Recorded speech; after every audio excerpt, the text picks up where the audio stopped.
دنیا میں کچھ ممالک بہت کمزور ہیں، جب جس کا دل چاہے ان پر حملہ کر کے قبضہ کر سکتا ہے، لیکن دنیا میں ایسے بھی ملک ہیں جن پر حملہ کرنے کے لیے بڑے بڑے ملکوں کو بھی سوچنا پڑتا ہے، لیکن اگر پھر بھی کوئی ملک ان پر حملہ کر دیتا ہے تو پھر بھی جیتنا بہت مشکل ہے۔ اس کی وجہ یہ ہے ان کی طاقتور آرمی، ان کے طاقتور دوست اور ان کا جغرافیائی محل وقوع۔ تو آج کی اس ویڈیو میں ہم آپ کو چند ایسے ممالک کے بارے میں بتائیں گے جن کو جیتنا تقریباً ناممکن ہے، اور سب سے پہلے نمبر پر ایران آتا ہے۔ ترکی، سعودی عرب، امریکہ کا گٹھ جوڑ ہونے کے باوجود ورلڈ وار 2 سے لے کر اب تک کوئی بھی ایران پر حملہ نہیں ہو سکا ہے۔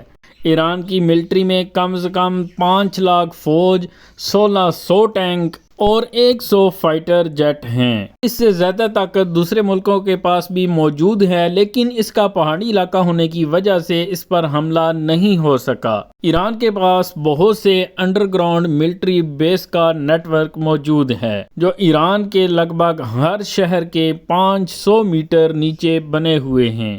اور دوسرے نمبر پہ آسٹریلیا آتا ہے۔ آسٹریلیا پر بھی حملہ کرنا اور اسے فتح کرنا بھی تقریباً ناممکن ہے۔ اس کی وجہ اس کی آرمی نہیں بلکہ اس کی جغرافیائی حدود ہیں، کیونکہ اس کے آس پاس جو ممالک موجود ہیں وہ جیتنے کے قابل ہی نہیں۔ اس کے آس پاس ممالک ہیں انڈیا، چائنا اور جاپان، جو کہ اس سے ہزاروں کلومیٹر دور ہیں۔ اس کی زیادہ تر آبادی سمندر کے قریب ہے۔ اوریجنل آسٹریلیا کا علاقہ ہے وہ ریگستان اور بہت ہی وسیع علاقہ ہے، اور اس میں آبادی بھی نہیں ہے۔ وہ علاقہ ویران ہونے کی وجہ سے کوئی بھی اس بات کو نہیں جانتا کہ آرمی کی ملٹری بیس کہاں کہاں پر موجود ہیں۔ ایک مرتبہ جاپان نے بھی اس پر حملہ کرنے کی بھرپور کوشش کی تھی، لیکن وہ بھی اس میں بری طرح سے ناکام ہو گیا تھا۔ لیکن اس کے بعد سے کسی بھی ملک نے اس پر حملہ کرنے کی کوشش نہیں کی۔ اور تیسرے نمبر پر رشیا آتا ہے، اور رشیا بہت ہی طاقتور ملک ہے۔ اگر آپ کو اس بات پر یقین نہیں آتا تو آپ اس دور کے طاقتور ترین لوگ نیپولین اور ہٹلر سے پوچھ سکتے ہیں، لیکن اس کے لیے آپ کو ٹائم مشین چاہیے۔ نیپولین اور ہٹلر نے اپنی بے حد طاقتور فوج کے ساتھ رشیا پر حملہ کرنا چاہا تھا، لیکن وہ اس کے باوجود کامیاب نہیں ہو سکے تھے، اور اس کی وجہ یہ ہے کہ رشیا کی جغرافیائی حدود۔ رشیا کا رقبہ بہت زیادہ ہے، اس کا رقبہ زیادہ تر پہاڑوں، جنگلوں اور ریگستانوں پر مشتمل ہے۔ جب ہٹلر نے اپنی طاقتور فوج کے ساتھ رشیا پر حملہ کیا تھا تو رشیا کی فوج نے لڑنے کی کوشش نہیں کی، بلکہ وہ پیچھے ہٹتی گئی، کیونکہ رشیا کی فوج کو اس بات کا علم تھا کہ وہ لڑائی کے بغیر ہی یہ جنگ جیت سکتے ہیں، اور ہوا بھی کچھ ایسے ہی تھا۔ ہٹلر کی فوج لڑائی کی وجہ سے نہیں بلکہ ٹھنڈ کی وجہ سے جنگ ہار گئی تھی، اور اس وقت بھی دنیا کا سب سے دوسرے نمبر پر طاقتور ترین ملک رشیا ہے۔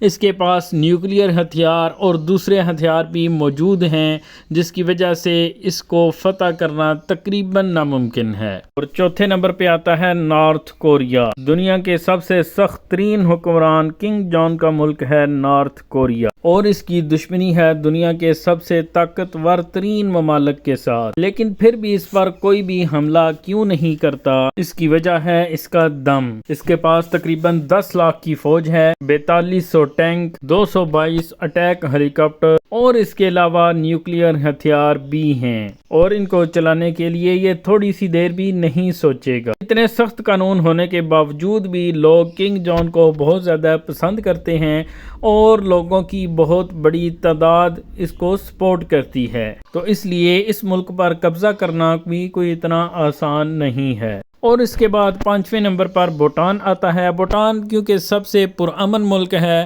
اور اس کی وجہ یہ ہے کہ یہ پہاڑی علاقہ اور جغرافیائی حدود کی وجہ سے یہ بہت ہی مضبوط اور طاقتور ملک ہے۔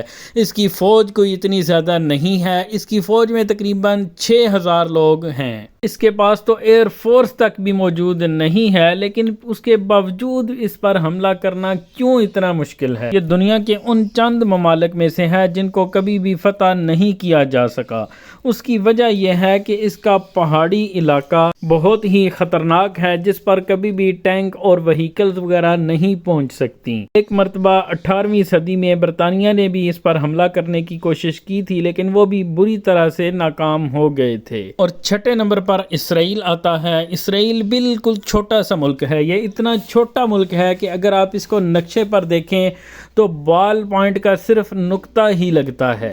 اس کی دشمنی آس پاس کے تمام ممالک سے بھی ہے، لیکن اس کے باوجود اس پر کوئی بھی حملہ نہیں کر سکتا۔ اس کی وجہ یہ ہے کہ اس ملک کی تمام عورتوں کو کم از کم 2 سال اور تمام مردوں کو کم از کم 3 سال کی ملٹری ٹریننگ کرنی پڑتی ہے، جس وجہ سے اس ملک کا ہر فرد ملٹری ٹرینڈ ہوتا ہے۔ اور اس کے علاوہ دنیا کے سب سے طاقتور ترین ملک امریکہ کی بھی اس کو سپورٹ حاصل ہے، اور اس کے علاوہ اس نے سب سے مضبوط ڈیفنس سسٹم بھی حاصل کر لیا ہے۔ دوسرے لفظوں میں آپ یوں سمجھ سکتے ہیں کہ یہ ملک ایک محفوظ شیلڈ میں گھرا ہوا ہے، اس میں کوئی بھی میزائل داخل نہیں ہو سکتا۔ یہ تو ان ممالک کی تفصیل تھی جن پر کوئی حملہ نہیں کر سکتا۔ آپ کس طرح کی معلومات حاصل کرنا چاہتے ہیں کمنٹس میں ہمیں ضرور بتائیے۔ دعاؤں میں ہمیں یاد رکھیے۔ اجازت دیجیے، اللہ حافظ۔